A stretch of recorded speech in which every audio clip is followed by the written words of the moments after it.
Welcome, everybody. It's the FIS World Series. The largest action sports festival in the world.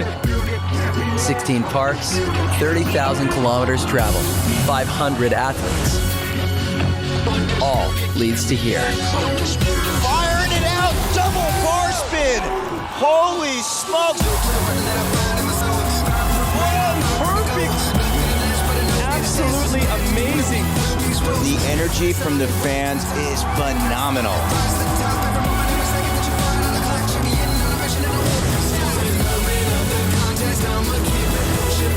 The largest BMX contest in the world. The Olympics. Who could potentially qualify for the 2020 games? When the smoke clears, we are going to have a champion. Konnichiwa, Japan. We are live here in Hiroshima, Japan for the FIS World Series 2019. Thank you so much for joining us. I'm Ryan Meyer, and this is Claude Hickman. We're about to get ready to, of course, do Flatland. If you guys know Claude, you mean business in the Flatland industry. Thanks for joining us, Claude. Oh man, it's so good to be back in the beautiful land of Japan for the first stop in the Flatland Pro UCI BMX. Exactly. UCI BMX Flatland finals are about to go down. We've had so much activity, I have not even been able to talk to one of the Flatland athletes.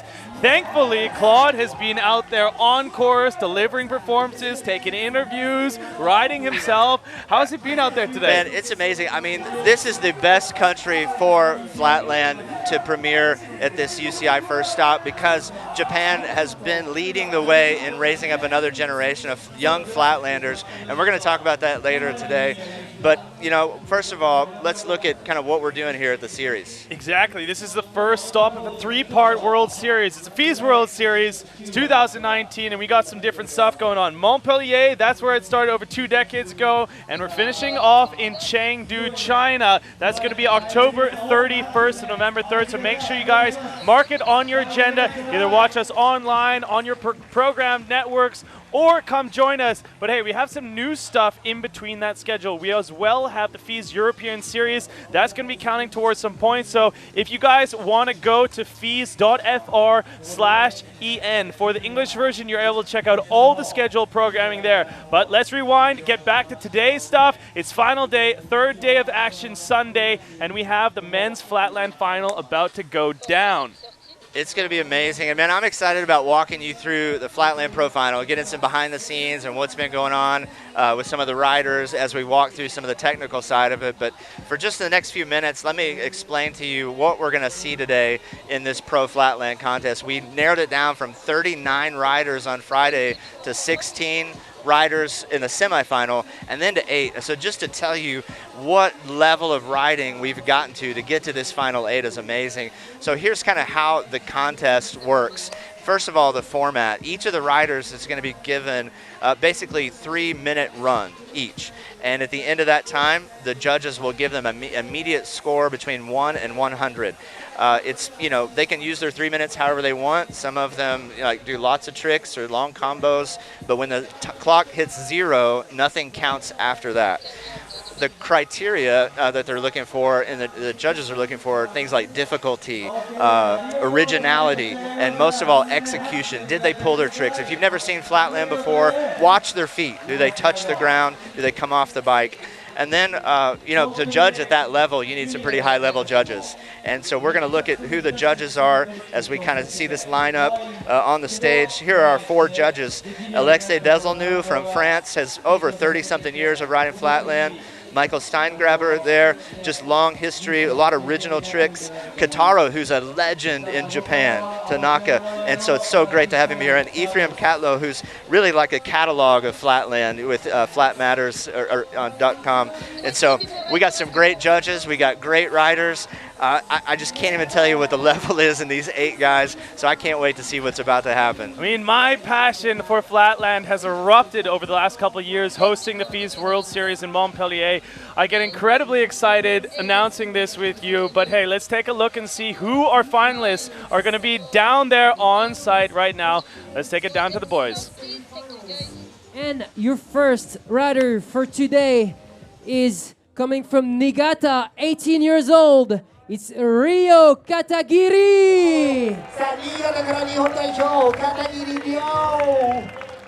いや皆さんもっと拍手あげてくださいね。いやいやいや。 Your next rider, 23 years old from Santiago, from Chile, is Benjamin Hudson. さあ南米はチリからベンジャミン・ハドソン。Yes, your next rider, 28 years old from Chiba, Japan, Ikeda Takahiro. Japanese Speed Master Ikeda Takahiro from Chiba. Your next rider, the oldest in these finals, 41 years old from Boyargues, France, Alexandre Jumelin. さあ今回の最年長です。フランスからアレックス・ジュメリン。41歳。 Your next rider from Matsudo, Chiba, Japan, 33 years old, Moto Sasaki. 元佐々木。さあ予選第1位通過した元佐々木が千葉から。 29 years old from Paris, France, is Matthias Dandois. さあディフェンディングチャンピオン from France 貴公子マティアス・ダンドア。 And we got two more, finishing second of the semifinals yesterday from Montreal, Canada. 32 years old, Jean-William Prévost. さあそしてカナダから赤字としてアリアトルジェン・ウィリアム・プレボース。 And your number one qualifier, 33 years old, out of Prague, Czech Republic, Dominic Nekolny. 1位通過したのはチェコリパブリックからドミニク・ネコリー。いや。 Wow, that's a huge lineup. And talk about history within Flatland. Any highlights that you want to talk about, Claude? Man, you know, the fact that guys like Uchi did not make it, Terry Adams didn't make it, I mean, just so many guys that were eliminated to get down to this 8 tells you that the level of riding that we're about to see is the best in the world.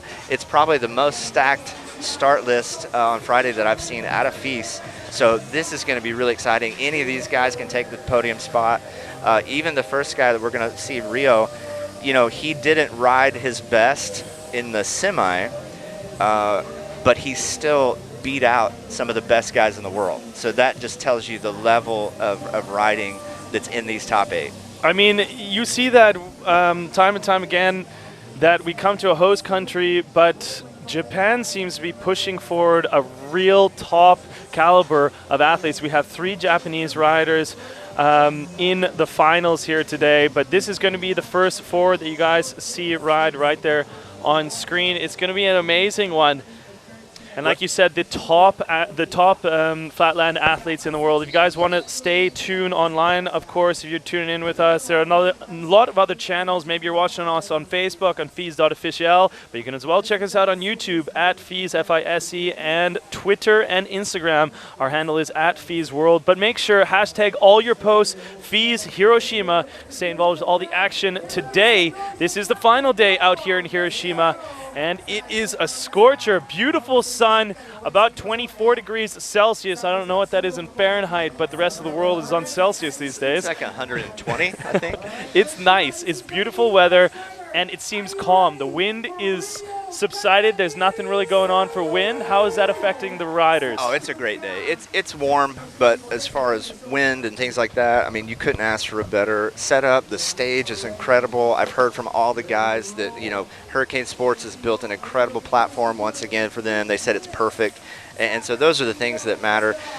Ryo, he's getting ready to start his 3 minutes right now. Let me just tell you, what happened in Japan is, I guess 10, 15 years ago, they began these schools, and a whole generation of kids has come up, and that's what you're looking at right now is some of these super kids are now making their way up into the pro class, and Ryo's the great example of it. Watch the flow that he has just in the transition of these tricks is so difficult and so fun to watch.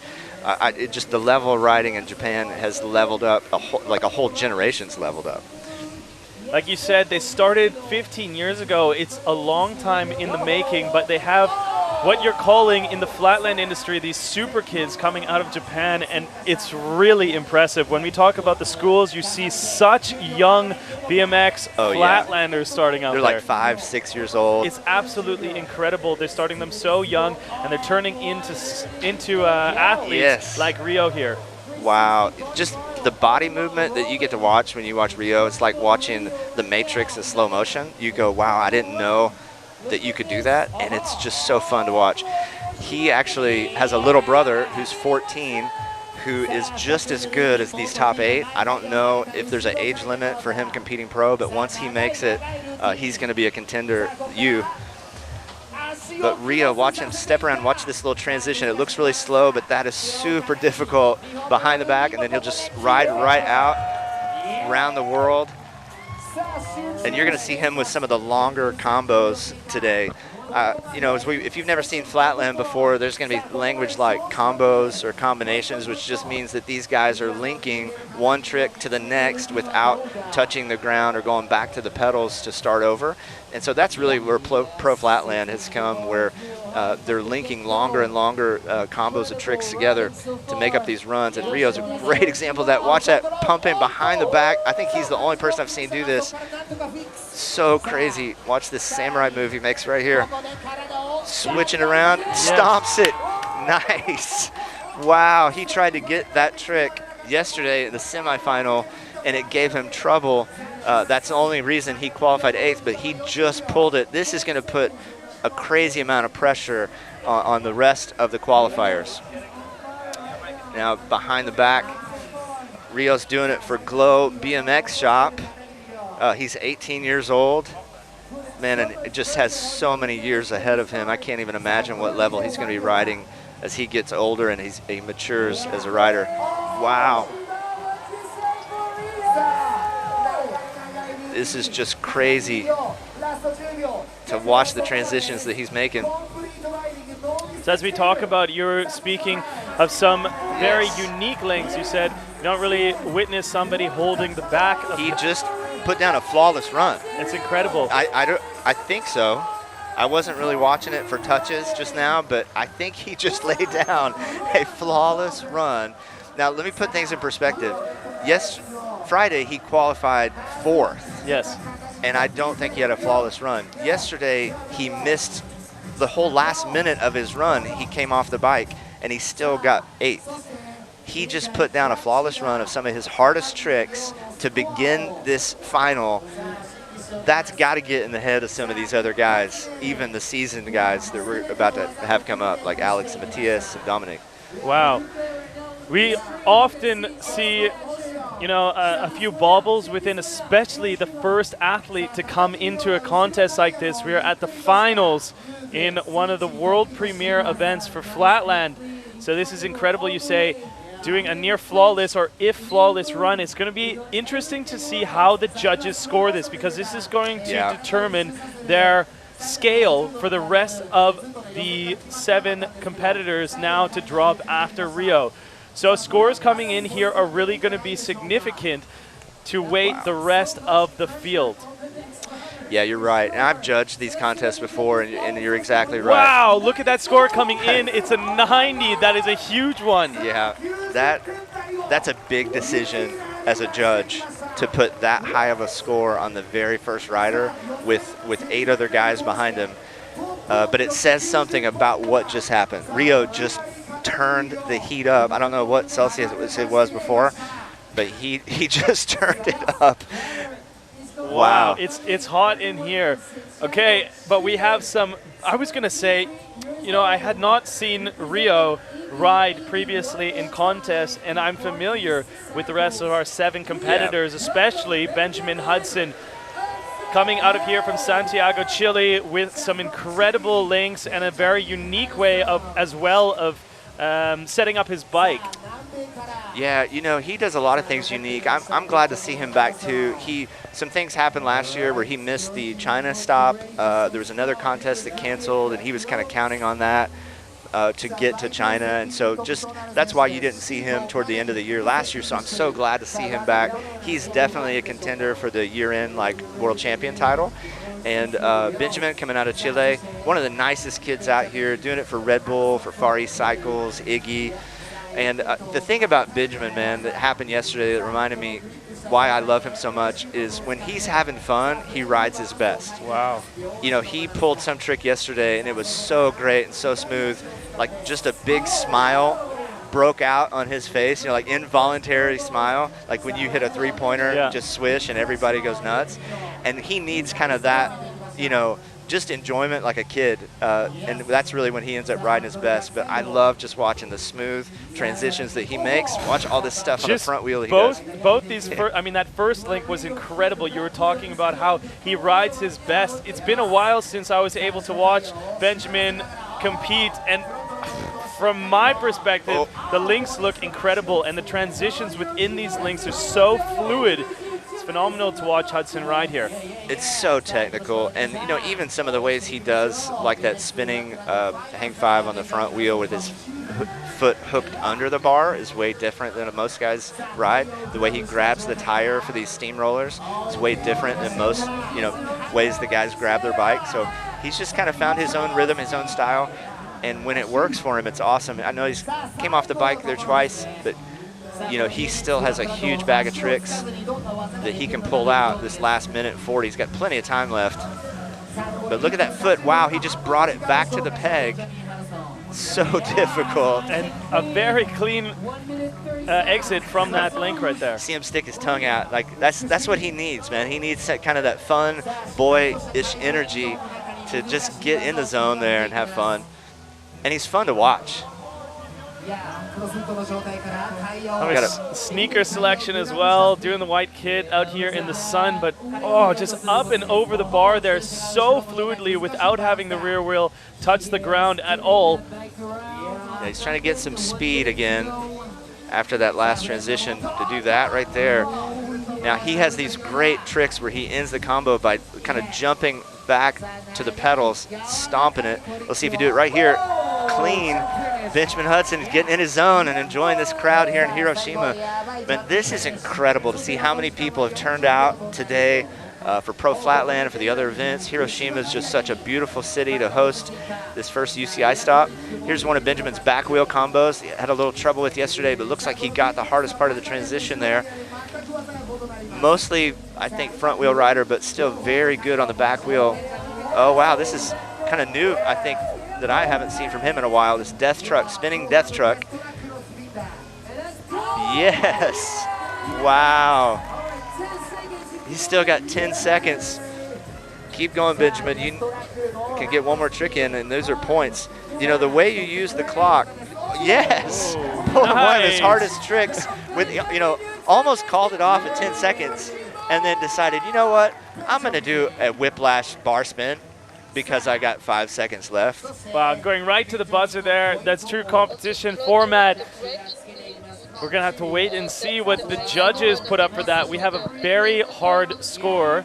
We have a very hard score, high score, that 90 even of Ryo Katagiri. We're looking at some highlight replays of some of these fluid links from Benjamin Hudson.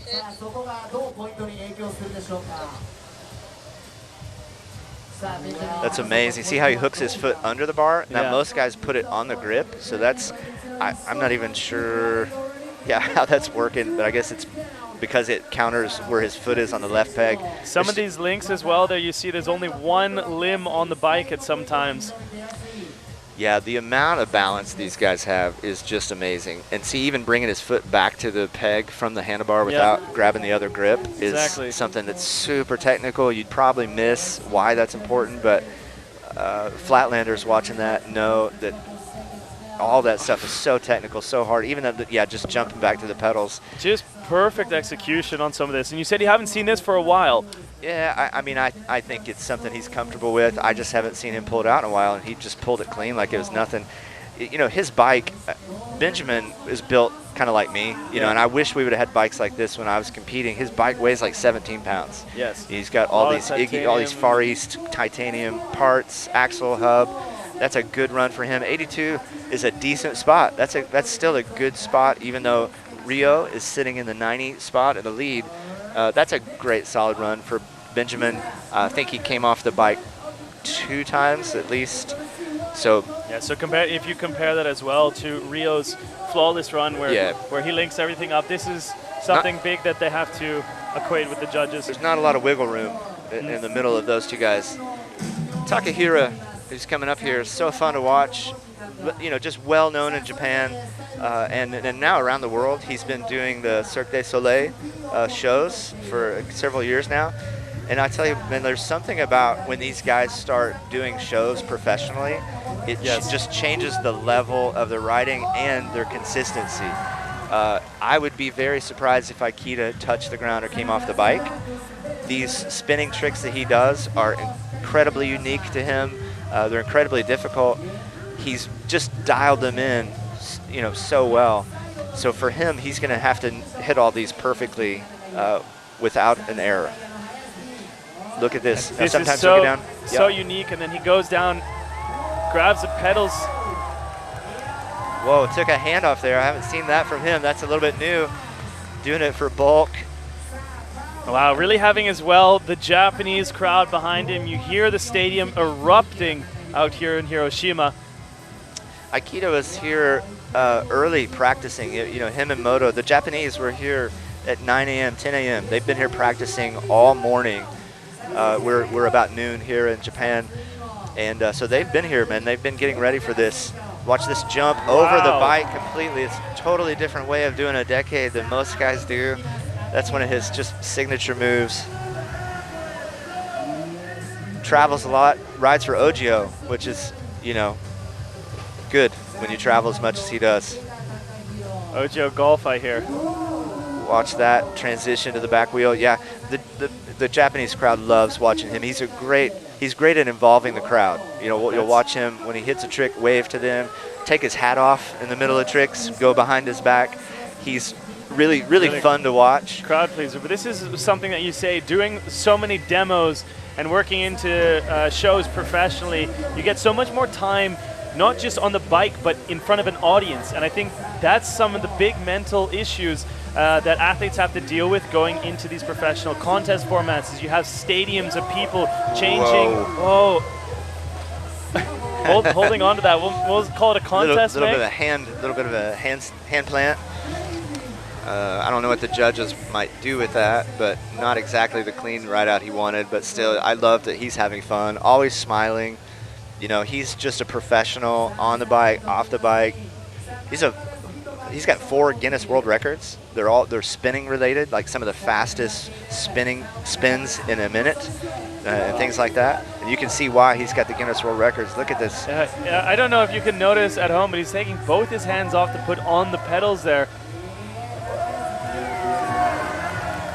We'll be watching that in our expert slow motion replays at the end of this run. One thing maybe you guys aren't familiar with watching Flatland, but it's only a one-shot, one-time opportunity for these riders to get this score in. They have 3 minutes, which is a long time for the discipline to work on the clock, but that's their only chance at the finals. There it is, giving it up for the crowd, saying thank you. Takahiro Aikita, just so loved here in Japan. We're going to wait for the score. And the judges, like you said, need to take a few minutes on some of these. I don't think that's going to be enough to give him the lead. It may not be enough for him to beat Benjamin, to be honest. He needed to really have a flawless run, I think, in the judges' eyes, for him to come into those 80s. So if I'm guessing, this is probably going to be maybe in the 70s. But we'll just have to wait and see what the judges do with it. But man, if you've never seen Flatland before, that was incredible, and we still have 5 other riders after him. You can just imagine what you're about to see. Many of them world champions. There's this trick on the back wheel where he steps over, like he's on the frame for that step, steps all the way over into this other glide. It's truly remarkable what they're coming up with, and the creativity to still invent new tricks is just as a testament as well to the athlete, but as well to the mind. I don't know if you can see this on his crank, but he's put padding. He's taped some padding around his left crank arm. I think it was because he was hitting his either hand or foot on the crank, and it just hurt. So he basically solved the problem. He's like, I'm going to put padding on my crank. Wow. He spends a lot of time standing there. Maybe it was hurting his foot or, you know, something like that. It's interesting how these guys have really, almost any BMXer you can walk up to, you go, tell me how you customized your bike. And they can point to something they've grinded down or something they've, you know, that's really unique that they've welded on maybe. And so his bike's really set up for his style of riding.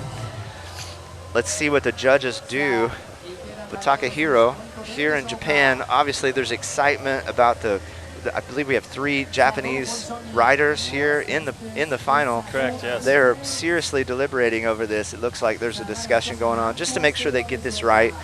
Live scoring is so difficult, you know, especially a sport like this that's very subjective. It's a lot like an art. And so we're going to give them just a minute to make sure they get that score in. All right, scores are Takahiro. coming in. It isn't, like you said, going to break the 80s. So good call on your part, and good enough at third right now. Still a respectable score, Yes. 79.25. Great addition to the board, but we'll have to wait and see if it is going to stand the test of time. Right now we have 3 riders who have dropped, and we're going to finish with our 4th rider, a man who needs no introduction out here at the FIS. This is going to be Alex Jumelon, residing with his academy in Montpellier. Doing it for Team France. We got Alex and Matthias both here. We're going to see if they can basically upset Japan, the 3 Japanese riders. Alex has just been a staple at the FIS series. It's so great to see him here. He's got great style. Got the camo pants going. Elodie called him G.I. Joe yesterday, so we're going to see what he brings to this run. Alex has just matured more and more in this new kind of style that he's invented for himself. And when I say matured, I just mean that his links and combos have gotten longer and longer. I remember judging him maybe 3 years ago, and he would do, in 3 minutes, he'd do maybe 10 to 15 short bursts of tricks. And now he's found a way to link all of these tricks together, so he's doing more like 7 to 8 combos in a 3-minute run. So it's just telling you, man, he's getting better and better, stronger and stronger, putting together a good first combo here. That backwards boomerang back to the pedals. Nice. That's a good start for Alex. Alex, man, I know it's in his heart to be world champion. And so coming in here, qualifying in the 4th spot, or the 6th spot, excuse me, it sets him back a little bit, so he's going to really have to battle to make his way on the podium to become that world champ this year. That's a big goal of his. Watch him here working the front wheel. You know, the big thing for Alex and Matthias is they have worked on their stamina. One of the things I know that's the secret to them succeeding. Oh, holding on to it, Alex Just barely Jumelon right holding. there. One of the things that's been the secret to them succeeding is just having good stamina to make it 3 minutes. They say, you know what, most guys get 2 minutes through the run and they die, they get tired. And so stamina and being in shape are really important to the French. Here he is transitioning back to the front wheel, doing it for Coast Cycles. Got that awesome army green Coast Cycles frame, 4 handlebars. All right, what's he setting up for? He's got 1 minute left. He can do these nose manuals like this, 720, pulling it again. Wow, that's so difficult. It takes so much upper body strength. Looks like his front wheel may have got a little off center there from maybe one of the tricks. Watch this. I don't even know what you call this on the front wheel that he does. It's kind of a boomerang into a whiplash where he gets the front tire with his foot like that, back into the whiplash, giving him trouble. I don't know what has happened to his front wheel, but I think something has bent. Maybe with his axle. It's put his front wheel off center. There he gets this anyway. Alex is one of those guys who's a fighter. You know, even if things are going wrong, he finds a way to fight, get the trick. Watch this switch. Back, switching the bars, almost getting back into that G-turn, but coming off the bike. Come on, Alex, you got 5 seconds left. Backwards manual hop, back to the pedals. Alex Jumelon waving to the crowd. What an incredible rider to watch. Just every time I watch him, and you never know what you're going to get. He's truly like a freestyle artist. He can do so many tricks, front wheel, back wheel. He could learn any of the tricks I would say that most of these guys are doing if they wanted to, but he's decided to have his own style, create his own form, and man, just so much style. Props to him. Coming out here and delivering. Unfortunately, you said there that possibly the axle had shifted on his, I don't know wheel. where it Don't know happened. when that happened. Well, he came. It might have been with that the nose manual stuff, but he came off the bike in a really awkward way, tried to get back on the pedals, and I don't know if just sometimes this just pure strain of what he's doing on the bike may have shifted the front wheel somehow. I just saw him reach down and kind of bang his wheel to the side, and usually that's a sign that he's trying to knock his wheel in the fork back to the other direction. Yes. So something may have got off center. The thing about Alex is he's so good, it may not have influenced him a whole lot. But those turns Yeah. without like just full nose manual balance, not taking his foot off to scuff or anything in these rotations.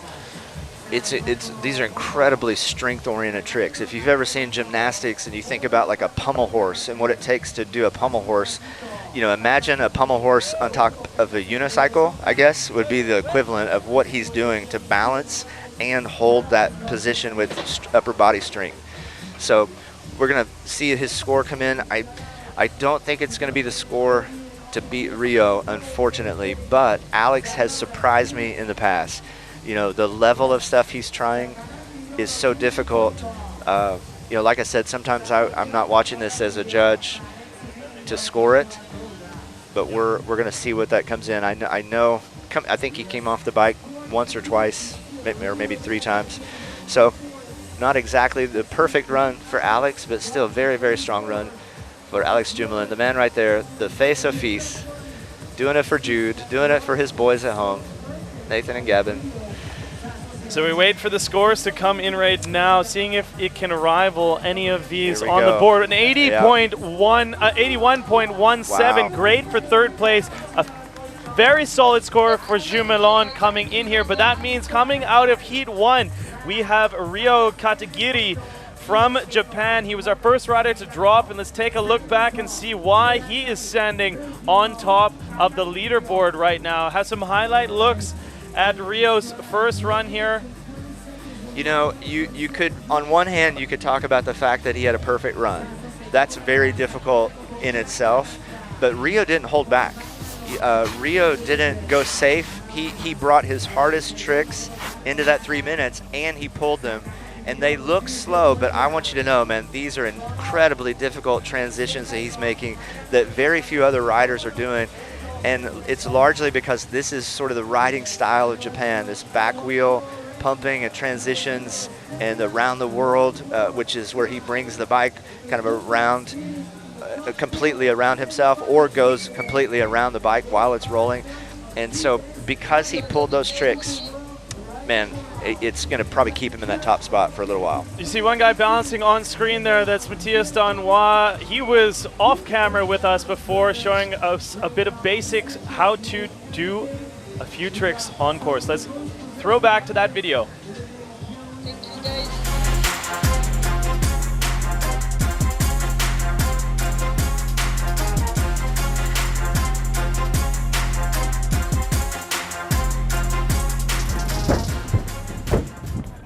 Hi, this is Matthias Danois. I'm going to teach you how to pick up bar spin. The first thing you can try is on the ground and trying to pass the bar like this in your hand, from hand to hand, to get comfortable with this move, just like that. All right, once you get that figured out, you want to go on your bicycle at a medium speed, just like that, just cruising. Everybody can ride a bike, right? And then you want to take that right foot and put it on the back peg and pinch the seat with your knee. And right into this position. Why pinching the seat? It's because you're going to lean back and get some weight off the front, just like that. See, like, there is no weight on my front hand. At the same time, you're going to throw the bar spin, just like that. Once you feel comfortable with it, you can go for the full bar spin, basically the same version, but full bar spin. And then once you feel comfortable, you can even try the double bar. I messed up. And once you feel really comfortable, you can try to do as many bar spin as you can. Oh! Send me your record bar spin on Instagram at Mathias Dandois, at FeesWorld. Have fun with it. Stay safe. It's a fun one coming out of Mathias Dandois. I always had difficulties with that. I just watched that video and realized that I was spinning the wrong way all the time. I was going to say, I want to see you submit a video before the next Feast contest of you doing the pickup bar spin. Okay, I'll do one after the show on your bike. Okay. Okay? We're going to do that. Well, meanwhile, you saw on screen there, that's our heat number 2, the top 4 qualifying athletes coming at you live in 2 seconds out here in Hiroshima. That's going to be Moto Sasaki, Mathias Dandois, Jean-William Prévost, and Dominic Nicolin right there from the Czech Republic. So Dominic was our first place qualifier from the semifinals. Don't see him out here too often, Claude. Yeah, I'm so glad to see him at a Feast stop. He's kind of quiet, private, but so good, so dialed. We'll talk about him in a second. I had a good conversation with him about coming into this final. But we're getting ready to see Moto Sasaki, who qualified in the semifinals in first place. And honestly, man, I have no idea what we're about to see because he disappeared after France Feast last year and has not been to any major competitions. He hasn't posted on Instagram since not 2000, he's only posted 7 times this year. And so he's been learning tricks deep in Japan. And I'm telling you, dude, this guy could pull out pretty much anything right now. This is a scripted story. Yeah, I looked into it because I'm like, what in the world has Moto been up to? Moto is so good, so dialed on the front wheel, and you're going to see why he took the top spot yesterday. And he has every bit of the ability to take the top podium spot today. 30 seconds in, he's already got one good, clean, hard combo. The thing that you'll see Moto do that I think the audience really loves is when he gets so dialed, he'll scrape his handlebars against the floor. If you look at his bike, his peg and his handlebars actually ground down at an angle because he does this so much. But we'll see it in just a minute where he gets so torqued to the side that he gets his handlebar all the way down to the floor, pumping for more speed. Another good, clean combo from Moto. I think he's just trying to get a couple of good combos in, getting comfortable with the floor. These guys only had a few minutes to warm up since this morning. Like I said, Moto's been out here all morning getting ready for this run. So let's see what he's got. Watch his handlebars. Looks like he decided to kind of go a different direction with that link. That's one of the things. These guys are so good. They can switch it up. Go up to the pedal in the middle of that spin. Another signature Moto move. Japan's really getting behind him. Moto Sasaki doing it for Monster Energy and X-Large Clothing. Just so fun to watch. Such a nice dude. There's only 1 minute 15 left on the clock. Time for a few more links. And with all these riders here, look at how he almost dips his bar onto the ground. We speak about some of the flatland riders who have their customized bikes. You see Moto Sasaki's handlebars there, they're almost ground down from this front wheel spinning variations that he does. Incredible linking that up there, and as the speed comes around, it's going to be phenomenal to see if he is able to continue this through. Engaging his free coaster right there and coming back into that dip down. This is a very unique trick that Moto Sasaki has on course here. Yeah, watch. He'll do this ride out where he jumps onto the front wheel. Trying to step over the back, just came off. I think that's his first touch of the run. If I was paying attention, that might be the first time he's come off the bike. So really good run for Moto. Not a flawless run, but there's the scraping of the handlebars on the ground, stepping over. Watch, this is so difficult, cross-footed into this pumping. That's I think he's one of the only people doing that, switching to this crackbacker, coming off of it. That's such a difficult trick. That's the trick that got him that top spot yesterday, but it just didn't happen for him here at the final. Moto Sasaki, man. Like you said, such a difficult trick in its own right, but then doing it cross-footed. I have not seen anyone doing that in contest so far. There's no one else doing it. It's Moto. And still, man, really good run. It's going to be interesting to see where this run scores. Because of the difficulty, some of his links were probably more difficult than some of Rio's links, but he also came off the bike once or twice. So this is going to be really interesting to see if he scores in the 90s to beat Rio, or if he lands somewhere in between Benjamin and Rio. Watch his hand backwards so he can make that a complete switch around to the front wheel. And he lands on the right foot. I didn't notice that before. I think that might be a new switch for him, but watch how he steps up to the pedals in the middle of this. Nobody else doing that trick. That's one of the tricks that won him, like the Nora Cup a few years ago, the Flatlander of the Year. So fun to watch, and again, just the difficulty level of what Moto does is so insane. And they're just showcasing the bike skill and the balance. Absolutely incredible, I feel, going over like this. And then that was one that he was not able to link up as he was trying to go over the handlebars there.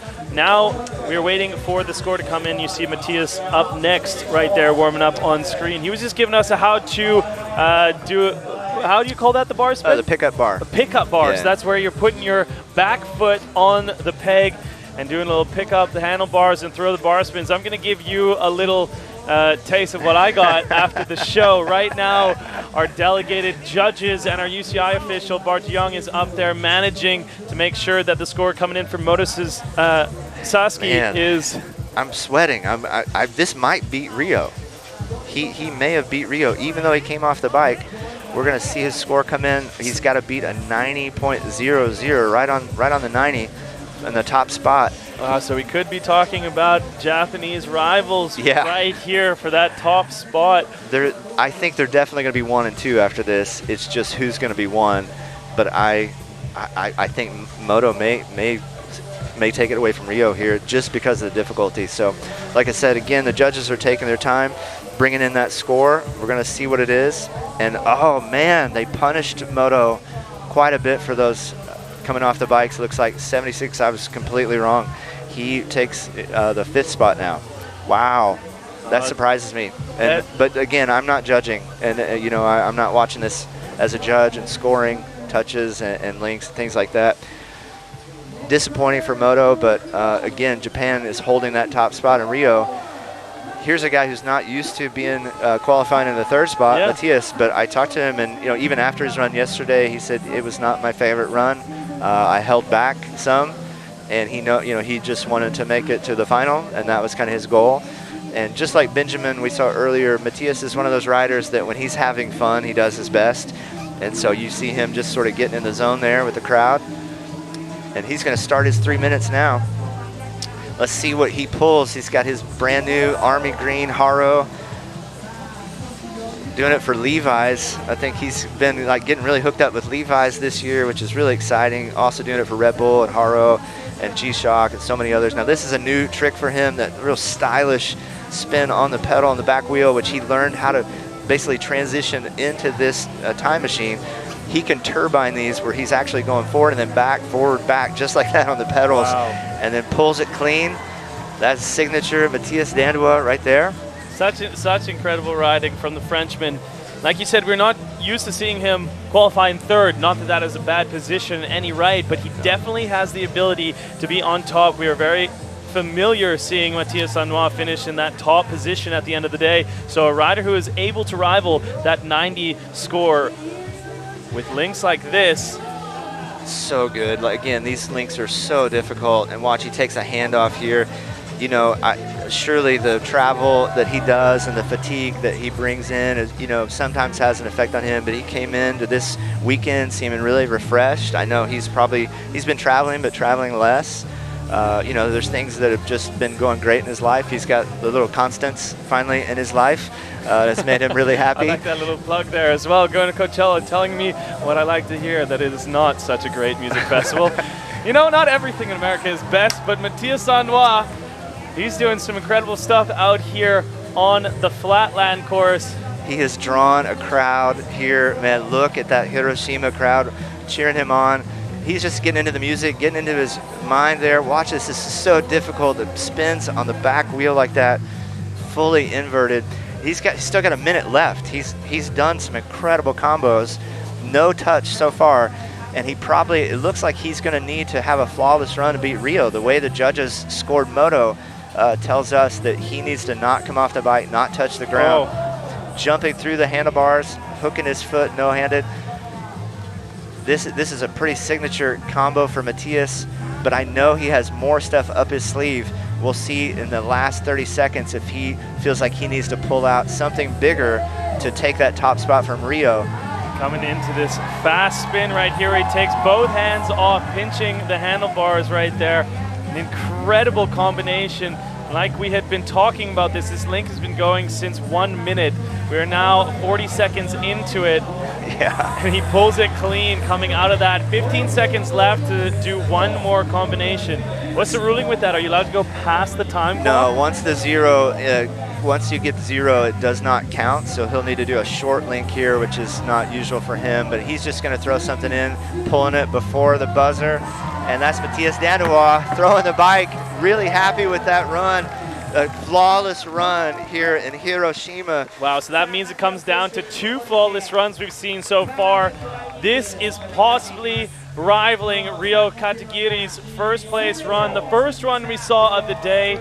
This is now the 3rd qualifier, Matthias Dandois, who just went through and pulled a perfect run. We're going to take some slow motion replay looks. And Claude, walk me through some of your favorite moments from Matthias's run.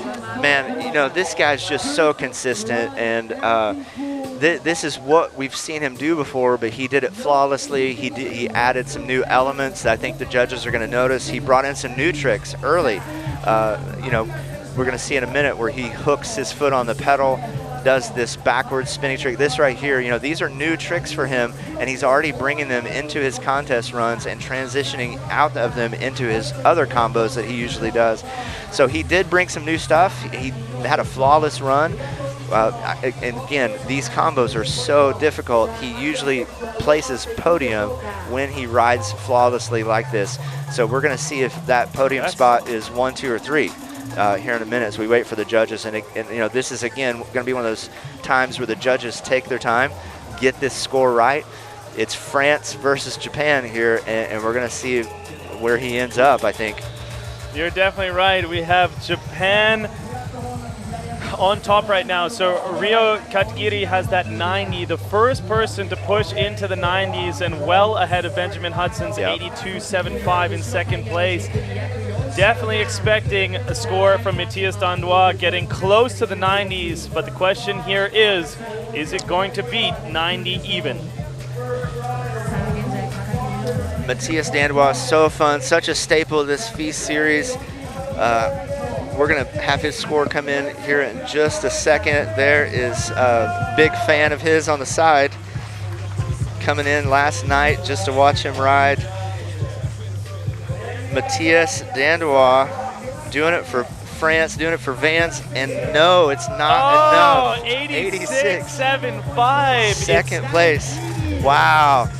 Wow, that's a tough scoreboard out there. Amazing. Our first rider of the day has held up the test of time and the test pressure cooker against Matthias. In America, you call this a Cinderella story. You'd never heard of Rio, and most people outside of Japan had not known Rio before today. This weekend, everyone in Flatland is going to know Rio Katagiri. He's been around for a few years. I saw him in another contest in Kobe a few years ago. But wow, he has come out here and he's laid down a score that so far has been unbeatable, even by Matthias Dandois. This is getting really interesting, Ryan. Now, no, that's not to say that Jean-William Prévost and Dominique can't upset Rio, though. Dub, who he's known in the flatland world, Jean-William Prévost coming out of Canada. He is a world champion 2017. He is no stranger to being on the top spot.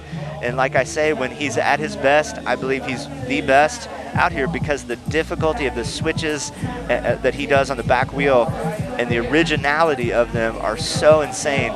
You're going to watch him do these tricks and even climb up to the pedals while he's rolling like that in the middle of these combos.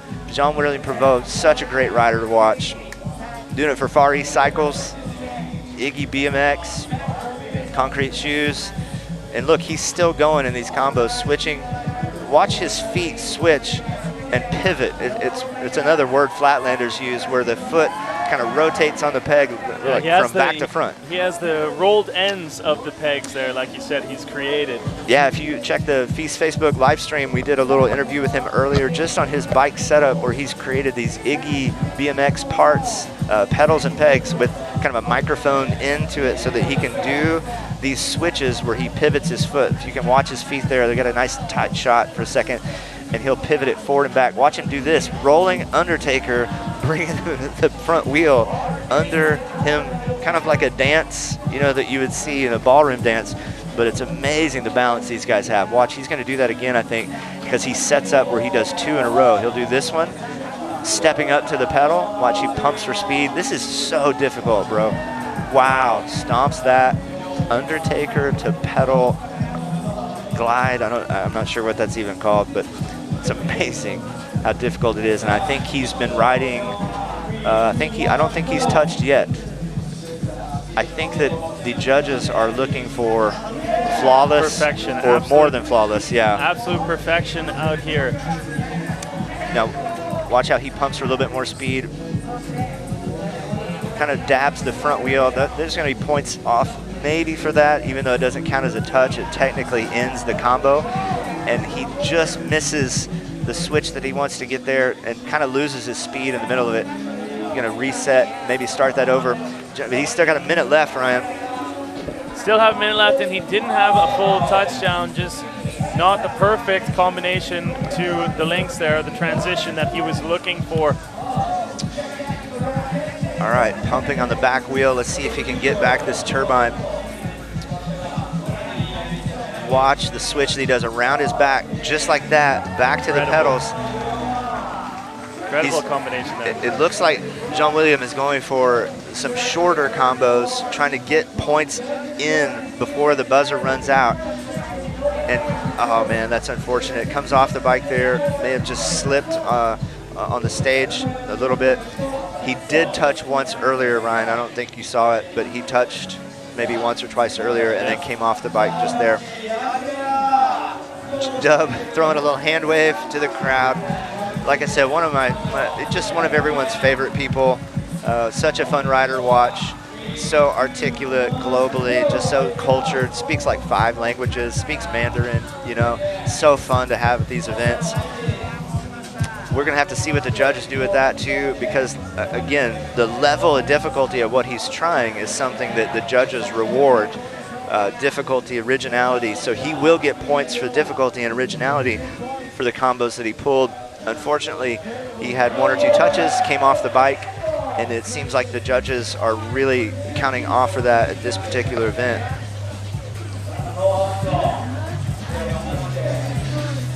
Takes and looks back at those high spins captured in slow motion on the replays here. Nice to be able to see that for all of our spectators, understand how difficult it is.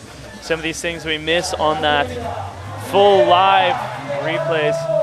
How incredible that is. He's using his length there to get the whole entire bike in that front wheel and handlebar under his torso, and then switching from the peg up onto the pedal there. Yeah, that's pumping around here. That combo alone is probably the best combo that he did. He's really glad. You can tell that he's stomping that there. Dub is, you know, he's I think a little over 6 feet tall, and his bike is set up really short, maybe 19-inch top tube. It just, you know, lends to him being able to do these kind of tricks that he does. The rolling Undertaker is just an amazing looking trick. A little more highlights of him, and just a few touches and coming off the bike in his run.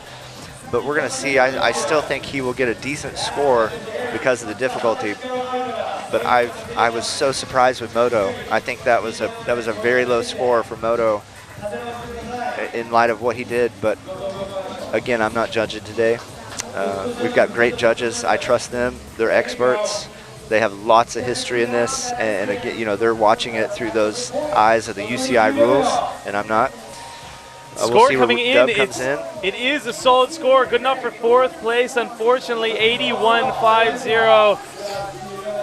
John William Prévost looks a bit disappointed, but it goes back up to Rio Katagiri, and then there was one from Prague. Dominic Wow. Nicolini. What pressure, you know? Like, and now he's used to contests. Just because you haven't seen him at the feast does not mean he doesn't know how to handle this kind of pressure. Dom's been around for a long time. He's been riding many years. He's very quiet, very, you know, he's straight edge, very, very kind person. And when he is in his zone, man, he is on fire. He had a perfect run and told me he was not happy with it yesterday in the semi. Had a flawless run. He's like a machine the way he rides. He does tricks where most guys, the handlebars will maybe scrape the ground or touch the ground, like these tricks like this. But watch, he won't even touch the handlebars to the ground in the middle of these rolling tricks. This is a rolling backwards hitchhiker. That trick alone is so difficult. I can't even describe to you how difficult it is to be rolling backwards in that position. And he throws it in as his first trick in this combo of tricks, hops to the pedals, and makes it look easy, Ryan. Now this completely makes it look easy. One point that I note is maybe the speed that he as well carries. He's not carrying as much speed as, let's say, Dove or Matthias Dandois, for instance, coming into some of these spins, but it actually makes it more difficult. It's so much more difficult, and it's just on the balance point. I mean, that's the key thing about Dom, is he's on the balance point. You'll notice the other thing about his bike is it's a little different than the other guys, is he has a brake, and I'm going to say one brake because he has a lever on both handlebars, but they both lead to the front brake so that he can basically utilize his front brake from either side of the bike. He will use it for one or two of these switches, but not very many. Most of them are completely rolling, just like this cross-footed hitchhiker. Watch, he's going to switch it kind of behind his back like that, all the way around to the other side. Wow. And Davos a little bit, just comes off the bike. And yeah, he is. These are incredibly difficult tricks, and he just landed the back wheel a little too early before he was planned and didn't get into that steamroller the way he wanted. He's going to try to reboot it right there. He does. And it keeps going. Hopefully that won't get into his head, but Dom is just incredibly difficult, the switches he's doing. Unfortunately, they're not being able to stick those two switches. Well, like I said, Rio really put the pressure on these other guys. I don't know if Dom paid attention or watched the other riders. He's still putting together a solid run. That was amazing right there, going from the full nose manual into this lane right now. Yep. Just incredible. Doing it for Snipes and Autumn Bikes. Just such a stylish rider, such a great dude. Every time he comes to America, the first place he goes is IHOP to get hot chocolate. Okay. All right, he's got 30 seconds still. He's kind of calming down or talking to the crowd a little bit there. Let's see what he's got. You know, he's the kind of guy that could pull out something so big that it takes that top spot even away from Rio. So let's see what he does here. Does that steamroller, sets up into that cross-footed backwards rolling hitchhiker again, behind the back, makes it look so easy all the way around while being switch-footed on that whole round the world. It still doesn't touch the ground. Like, that's not what he wanted. And he still found a way to stay on the bike those last seconds. Dominic Nicolini, like I said, so fun to watch. Coming out of Czech Republic, doing it for Autumn Bikes. And we're gonna wait and see that score come in just a minute. Wow, that was a heavy lineup that we just watched.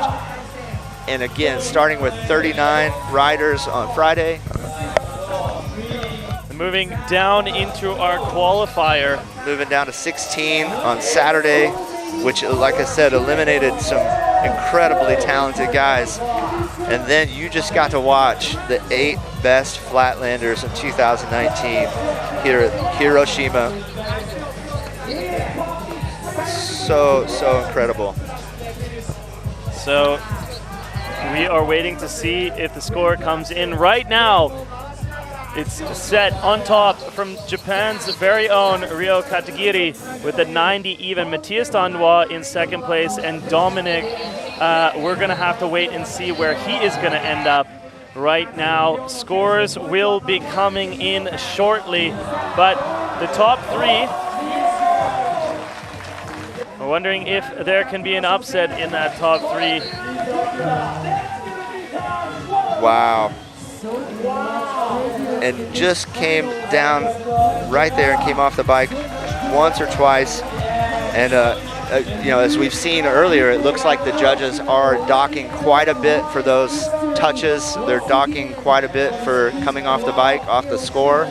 Again, these are UCI, the new rules for the UCI World Series give them really strict criteria as they look for the originality, execution, use of the whole bike, use of the front wheel, use of the back wheel. So those are all the things that these judges are looking for as they evaluate, as they come up with that score. And man, Flatland is so fun to watch. If you're watching this for the first time, you know, you don't need to be Matthias Dandois. You can get a bike, have a parking lot, get a peg, at least one maybe peg. Maybe you don't even need a peg. You can learn a bar spin and lay your bike down, pick it back up. Wow, but here the score comes in. Scores coming in. It's going to be good enough for third place. Rio, Dominic Japan Nicolini. does it. Japan taking first place out here in Flatland. Wow. A man who is virtually unknown to many Flatlanders out there and unknown to the FIS World Series, but has come out here and with the first run of the day for the finals in Flatland has taken the win and beat out the world's most elite Flatland BMX athletes. A 90 even from Japan's very own Rio Katagiri. Wow, you see Matthias coming over, giving him a hug, and you may not have heard of Rio before today, but I guarantee you this kid is going to be, you know, at all these contests, you're going to know his name the rest of this year. Rio Katagiri takes the top spot with a 90.0. Wow, this was incredible to watch, even beating out Matthias, who had a perfect run today. Then as well, first place qualifier Dominic Nicolini, Benjamin Hudson, John William Prevost, Alex Shumilon, Takehiro Ikeda, and Moto Sasaki right there. Those were your top Flatlanders on course. An amazing finish, but the big story out here is Japan's very own Rio, who is taking home the gold medal out here in Hiroshima. Our first stop of the FIS World Series for 2019 and our first athlete to drop. So if you guys missed that, you tuned in late, or you want to take a replay look, I sure do. Let's take a look and see how Rio got on top of this Flatland final. You know, like I said earlier, the super kids are growing up. Japan is, you know, they're raising up a whole new generation of Flatlanders. Rio and his brother Yu are perfect examples of what is about to happen in the future of Flatland. Okay. Rio coming out here, pulling some of the hardest combos we've seen on the back wheel. These transitions that he does around the back, these around the world tricks are so difficult, and to do it here in Hiroshima in front of his home, you know, crowd of Japan and pull a perfect run. This is such a great Cinderella story, man. And so, like I said, Rio is going to be a name to beat, I feel like, this year in 2019. Looking forward to see him at the other FIS stops. But man, Matthias, Alex, they've got someone new to contend with now, and he's coming out of Japan. His name's Rio Katagiri. And you know, one thing keeps ringing in my head is that you said to the very start he has an 8-year-old brother, and that is just something that is going to be tickling in the back of all those minds. But right now, let's go down to our live MC. They have the podiums ready to go, and we're able to see how this ended up as well. Our Japanese crowd out there in Hiroshima, they're going to give a big warm welcome, and I'm so excited to see how Rio does for the first time on top of that box of the FIS World Series. This is the podium ceremony for the UCI BMX Flatland Finals that happened out here in Japan. Okay. And here are you top 3 finalists. Here are the results. In third place, all the way from Czech Republic, please make some noise for Dominic Nicolini!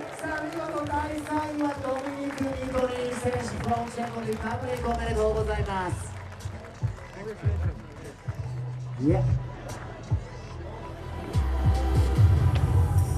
Yeah, watch this. Yeah. Once again for Dominic, make some noise! Nice, Second place goes out from the man from France, Mathias Dandois.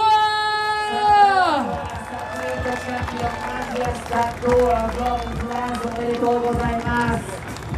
Yeah. おめでとうございます。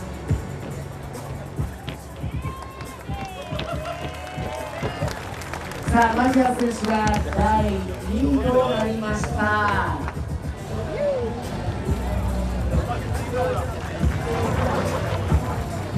For Matthias, make some noise. Come on, Hiroshima, second place. And the FIS World Hiroshima 2019 BMX Flatland Pro winner from Japan, Ryo Katagiri! 18歳。さあ、18歳のルーキー片桐亮が見事この人生広島 UCI ワールドカップ初戦のチャンピオンとなりました。Make some noise, Hiroshima! Yo! さあ、3000ユーロ、そしてチャンピオン G ショックトロフィーが贈られます。片桐亮選手。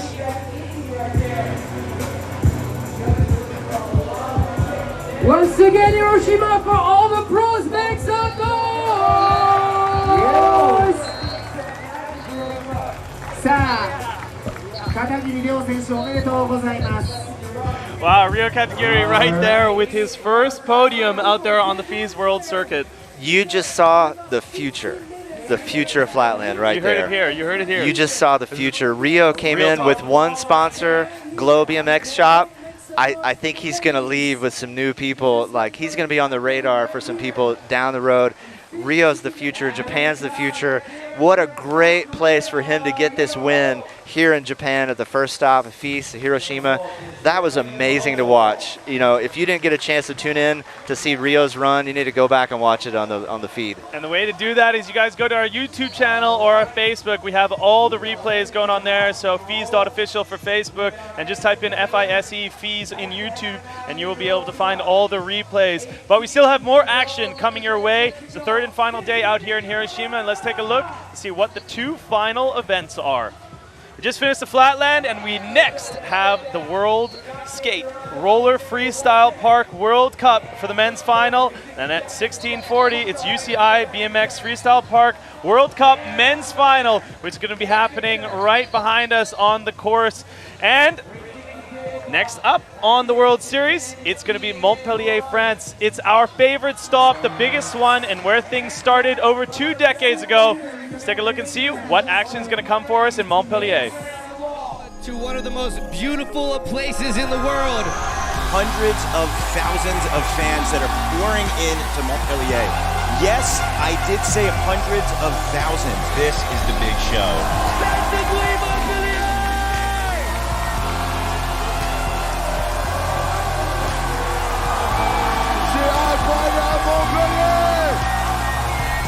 That was a double backflip transfer.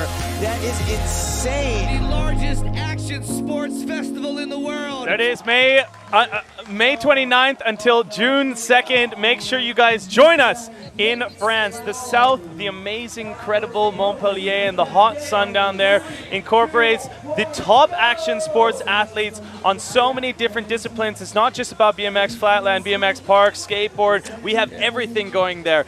Bouldering, we have kayaking, we have fun for all action sports disciplines, but for the whole family. And make sure you make it out there. The event had over 1 million spectators in the last years. Make sure you guys put that one on your calendar. If you can't join us there, tune in online, subscribe, and make sure you follow us. But today, Flatland, it's all about Ryo Katagiri. That is the man of the hour and the new name in Flatland. It's the future, man. Yeah, I can't wait to see you again in France. It's going to be amazing to see what happens.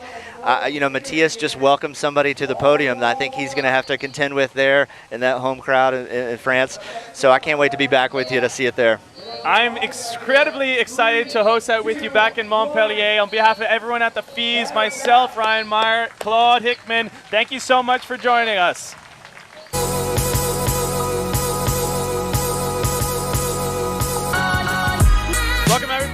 FIS World Series Hiroshima 2019. First stop of this 3-part World Series.